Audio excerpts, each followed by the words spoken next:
দক্ষিণ আফ্রিকাতে থাকা সকল বাংলাদেশিদেরকে বলতেছি যে আপনারা এখন একটু সাবধানে চলাফেরা করবেন, কারণ আগামী 29 তারিখে এই দেশে নির্বাচন, আপনারা সবাই জানেন। তো এই নির্বাচনকে কেন্দ্র করে আসলে পুলিশের হয়রানিটা একটু বেশি। এখন মোড়ে মোড়ে বিভিন্ন জায়গায় এখন ইমিগ্রেশন, মেট্রো পুলিশ বা আদার্স অন্যান্য বাহিনী যারা, তারা এখন চেকিং করতেছে, খুব কঠিনভাবে চেকিং করতেছে।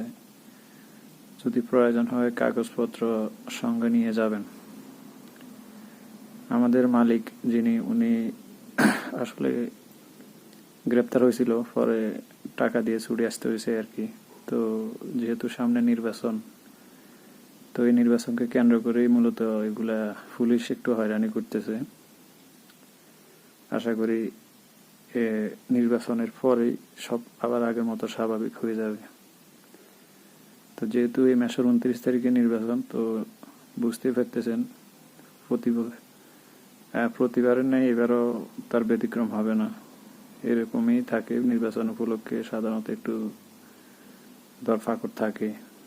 তো সবাই একটু সাবধানে থাকবেন আর কাগজপত্র নিয়ে বের হবেন। ভয় পাওয়ার কিছু নেই, সব কিছু আগের মতোই হয়ে যাবে আশা করি। তো যে নির্বাচন উপলক্ষে একটু ধরাবাঁধা কিছু কঠিন নিয়মকানুন মানতে হয় আর কি। তো আমাদেরকে সতর্কভাবে চললেই হয়। তো চেষ্টা করবেন সতর্কভাবে চলতে। আল্লাহ হাফেজ।